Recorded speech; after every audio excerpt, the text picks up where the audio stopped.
David, morning, mate. How are you? Not too bad, Ben, yourself? Yeah, good, thank you, mate. Thanks for agreeing to sit down and talk with us.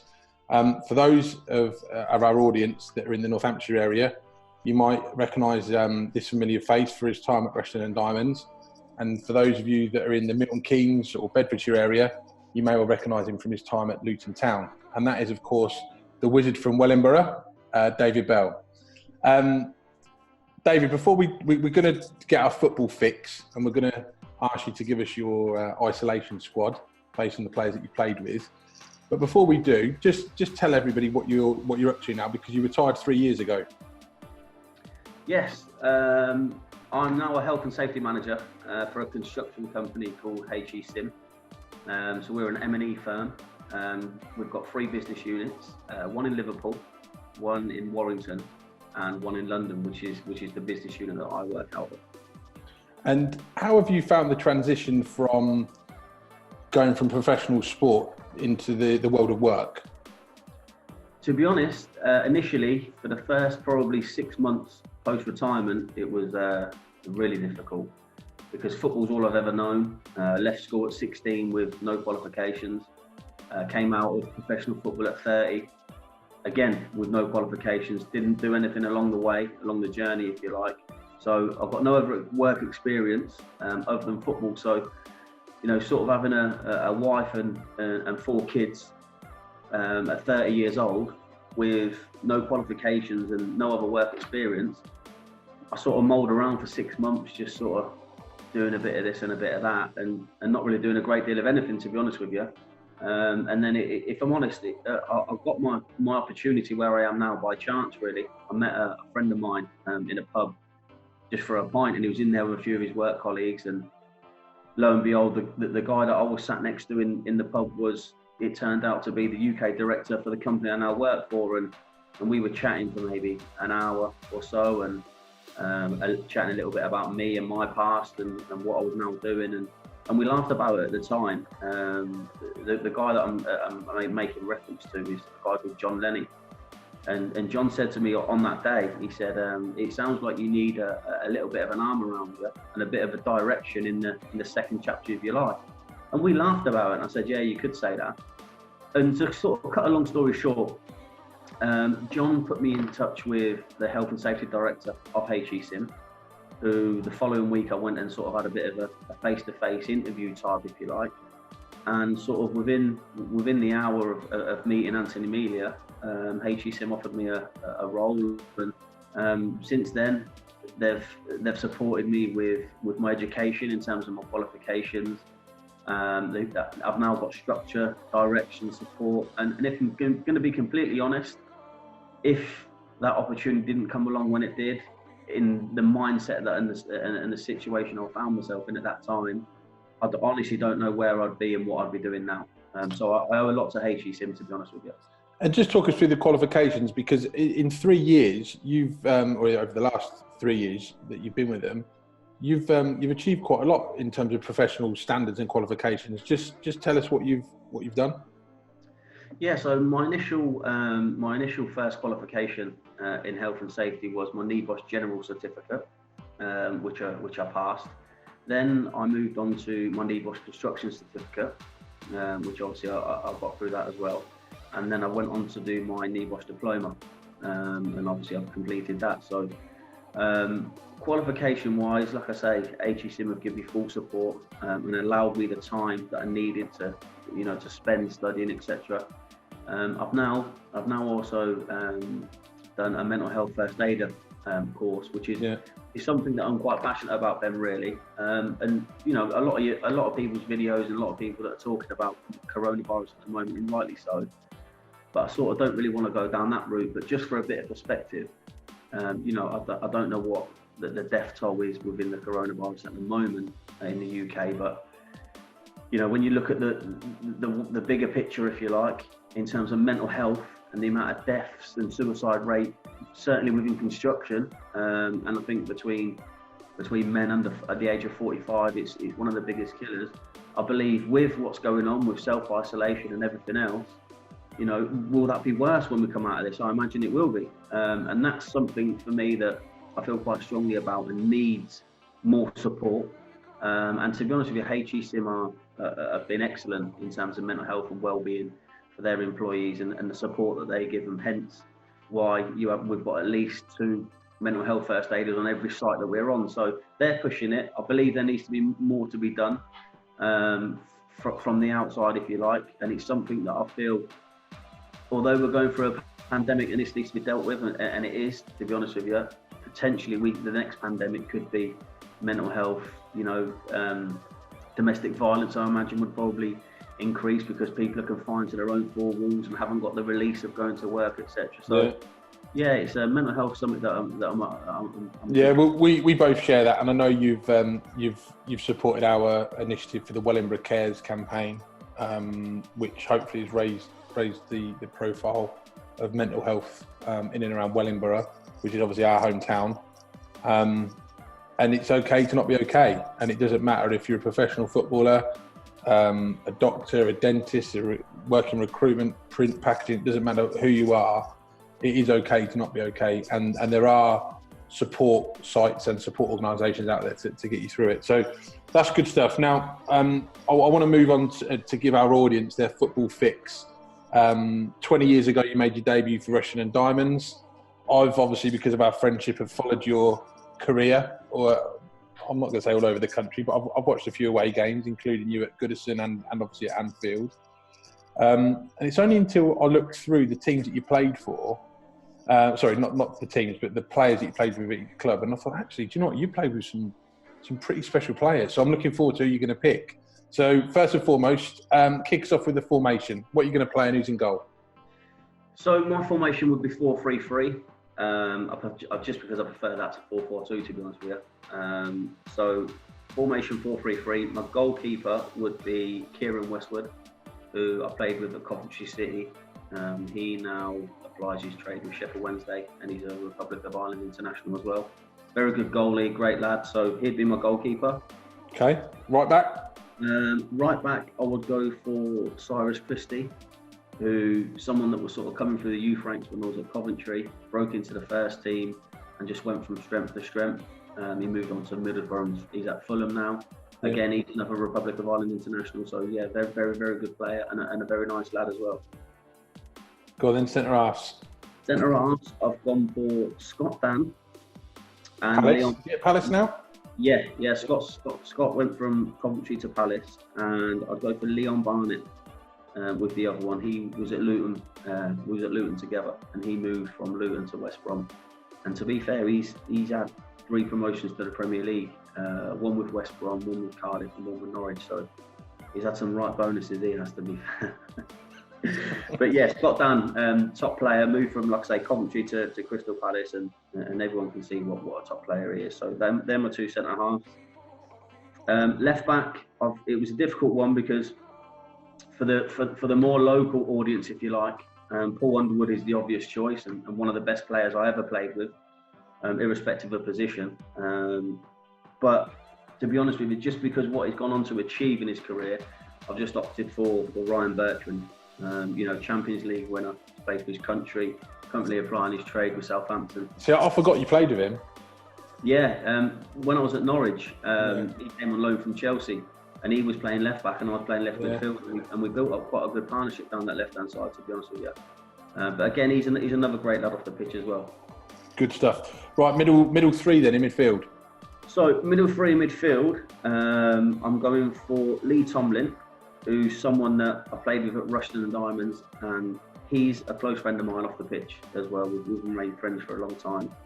And when you look at even just this season, some of the things before the season finished that he was doing at Cardiff, I like to think if that was a Messi or a Ronaldo or one of the top players in, applying their trade in the top league, they'd be raving about the things that he's doing for years to come. I believe he's a top player. His ability is up there with the best of them. He would probably admit himself, he's had a great career, and he will continue to, but I believe he's probably applied the majority of his trade in the Championship. But the ability that he's got, he should have applied the most of his career in the Premier League, because he's got so much ability. So if we've got Tomo in the midfield, whilst he's a very, very talented footballer and he strikes the ball beautifully, he doesn't strike me as a big workhorse. So I'll take it you've got two very athletic midfielders, one either side of him, yeah? Well, yeah, there's a couple in there that have got a little bit of legs about them, and a little bit of nastiness as well. So hopefully they complement each other. So in the middle of the park with Tomo, I've gone for Lee Carsley, who most people will know him for his time at Everton. He came to Coventry, albeit towards the end of his career. He came in as club captain. But yeah, very, very good player. Lovely bloke off the pitch as well. When you look at him, you know, he's bald-headed, he's stocky, he's tenacious, loves to tackle. Off the pitch, he's a real gentleman, and someone I've got a lot of respect for. But yeah, certainly him in there to give you sort of the ugly side of the game. And alongside Lee, I would go for Jordan Henderson. Of course. To be honest, played with him very early on in his career. He came from Sunderland to Coventry as a young player. Played in our first team, and believe he was there for maybe 3 or 4 months. I trained with him every day, played with him every week.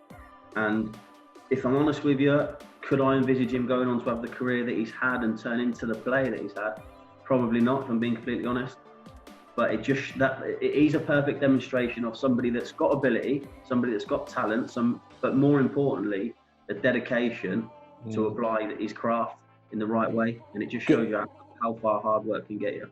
Do you think he's probably, if he didn't have the determination that he did, he would have probably just been a championship player? But because he was so determined and so he had that desire to win, that's been the difference between him being a top championship player and being now really, he's got to be up there with regarded as, I'm not going to say one of the best in the world, but he's a top international player now.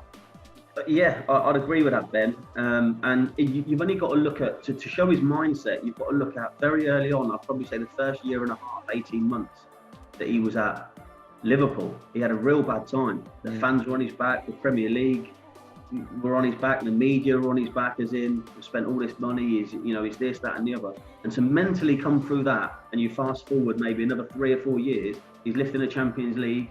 Potentially this season would have been lifting a league title, and deservedly so, because they've run away with it. He will be lifting that, mate.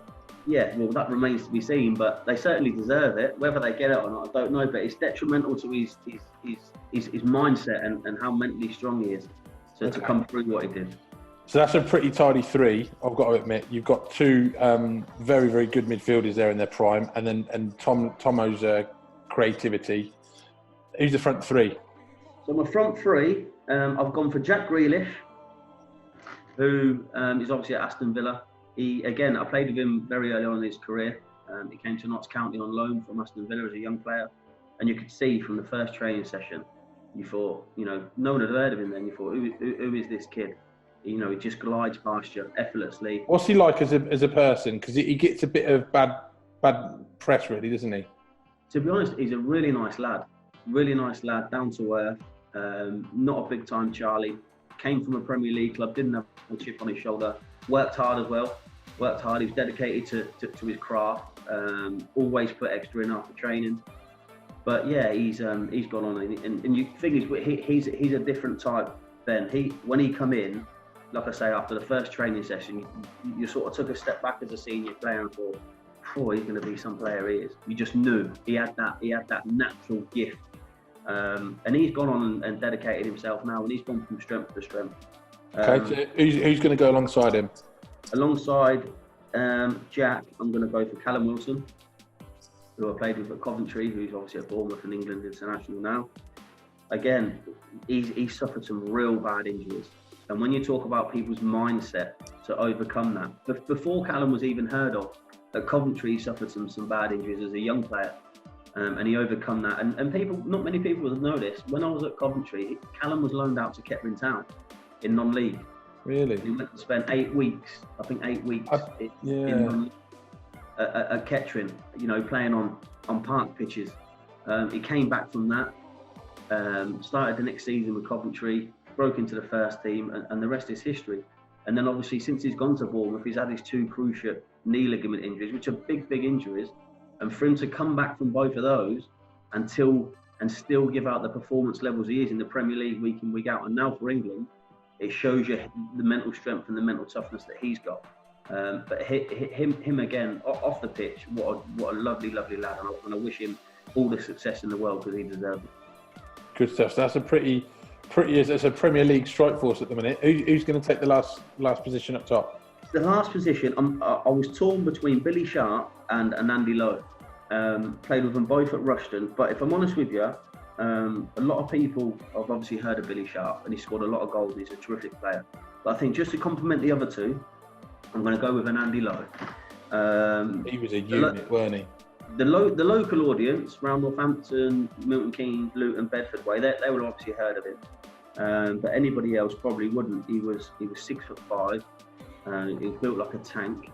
He could jump like a basketball player. He was quick as well, weren't he? He was brilliant in the air, and he was quick. He had everything as a centre forward. He had absolutely everything. And I'm not going over the top with this comment either. Here, there's a lot of people that have played with him will probably back this statement up.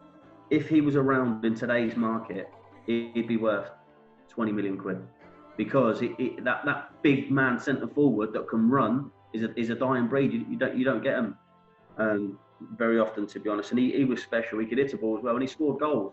So he give you everything so to complement the other two boys in there. I'm going to go for him over Billy. But yeah, Billy's obviously a great player. All right, we'll move on to the bench then. Billy Sharp goes straight onto the bench.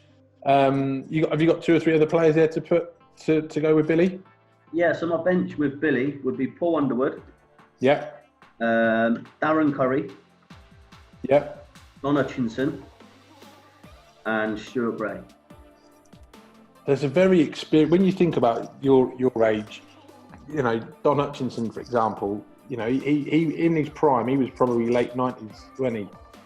Early 2000s. That was in his prime. Yeah. That's a really impressive squad, that is, mate. I like, and I often with my own team at work compare team football and rugby to business, and the importance of that team ethic and that communication. And your sales guys may well be your centre forwards that put the ball in the back of the net, but unless you've got a good financial management system, you're going to let loads of goals in at the other end. Or in rugby terms, if not everyone's pushing in the scrum, one person's not pulling their weight, the scrum's going to crack and you're going to get a good eye in. Sorry, the scrum's going to collapse and you're going to get a good eye in. So you played under a number of managers, many of which are household names. So I'm really interested to know which has been the best man manager for you in your career.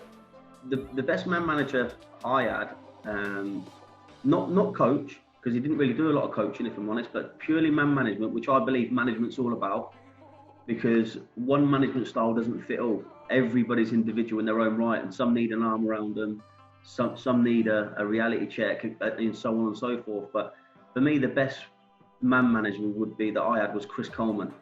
And Coventry? Yes, yeah, Coventry City, yeah. What typifies it for me is one scenario with me. We started the season really well, and it got to around Christmas time, and we were playing Crystal Palace away on the Saturday, so we were leaving on the Friday to travel down and stay over. And just before we got on the coach, if you were being as a footballer, if you were being dropped, you got pulled into the office before you travelled, and I got told that the gaffer wants to see you. So I knew what was coming. It's the unwritten rule. So I've gone in, gaffer, you want to see me? And cut a long story short, he dropped me. He left me out of the team. But when I left his office and got onto that coach, and we're sort of halfway down the M1, it didn't realise to me that it actually left me out of the team, because when I left the office, I felt 6'5". He was saying David Bellon's song plays week in, week out in your team. Your performance levels over the last 2 or 3 games have dipped. So I need you to get back to that. But what I need from him is a reaction to the team. The team's going well. And I left the office thinking, the gaffer really likes me, he rates me. And like I say, it weren't until I was halfway down the motorway I actually thought, well, hang on a minute, I've gone in there, he's just left me out. And that's when the negative thoughts started stepping in. And then we obviously got to Sellers Park the following day. I'm on the bench, probably 60, 65 minutes gone. And the manager's in the technical area, I'm sat in the dugout. And he calls me up, puts his arm on my shoulder.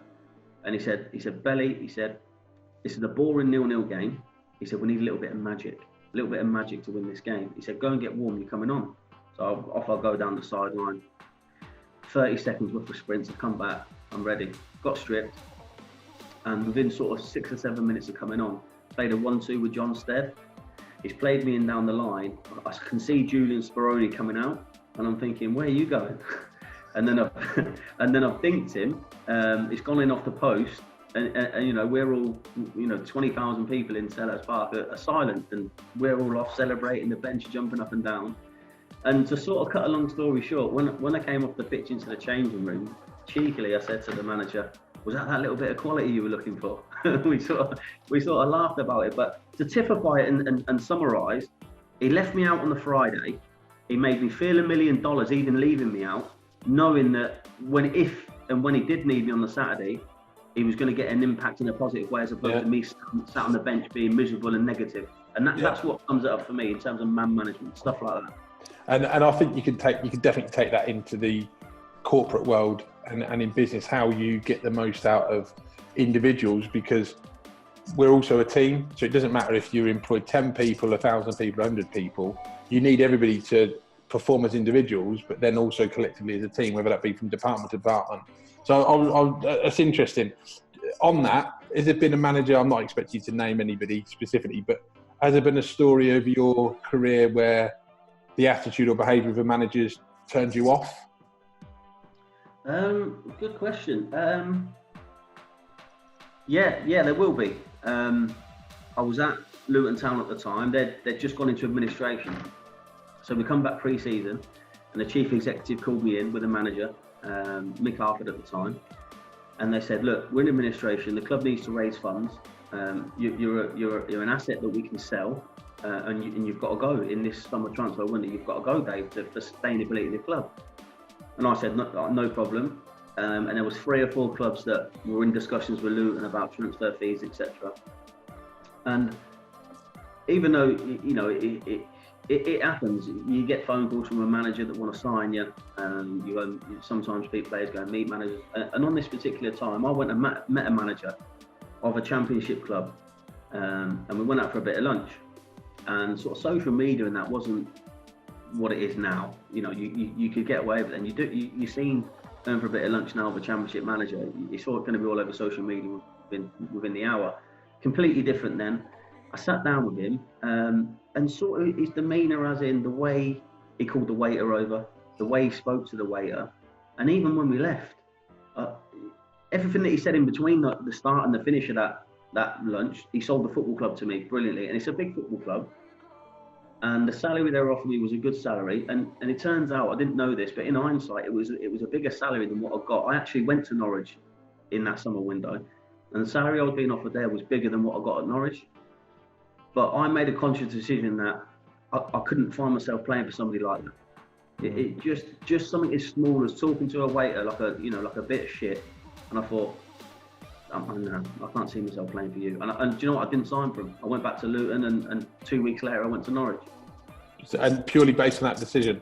Purely based on how that lunch started and finished. Everything in between was okay. It was the start and the finish, and I thought, you know, I know it's a bit of a cliche, but the true measure of a man is how you treat everybody. Not people with the titles and money and everything else. It's how you talk to the waiter as it is the CEO. You have to speak to everybody with respect, and that's my way of how I gauge how people are as an individual. No, that's a really good summary there, mate. So we'll end this then with actually, before we do, just go back to your squad. Who's your captain? Captain, just for experience alone, I'll probably say Lee Carsley. Okay. And if we look at just a couple of quick fire questions, I want you to just fire back at me. Best player that you've ever played against? Steven Gerrard. Favourite goal you ever scored? Crystal Palace away. The one that you mentioned earlier. Okay, all right. You scored some belters as well. My personal favourite would have been either the goal against Shrewsbury Town for Diamonds with Joe Hart in goal. That was pretty special. And the other one was at Coventry. I don't know if it's the FA Cup. Was it Doncaster? It was like 45 yards. Yeah. No, it was in the league. Oh, was it in the league? People will say that's my best goal, but for me, my favourite goal, just because of the magnitude of where we were in the league, what happened on the Friday, and everything that's gone into it, was, for me, that's my personal favourite. Anyway. Okay. Best stadium you've ever played at? Anfield. Best captain you've ever been under? Best captain I've ever been under? Probably Lee Carsley. Really? Yeah. And now, obviously, as a dad, your wife works in the NHS. You've got 4 beautiful kids, but one of them's going to be, or maybe be, a bit of a superstar, and might even have a better career than you. Yeah. Hudson. Tell us about Hudson. Yeah, my youngest boy, Hudson. He's 6. He's currently training with Leicester and Aston Villa.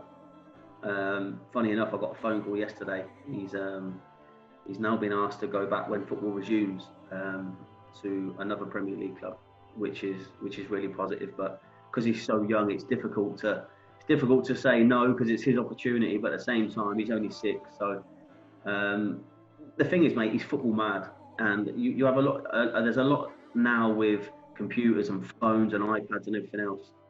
And it's something I wasn't exposed to in the era I was, our generation, if you like. But kids nowadays are exposed to that, and he's just not interested.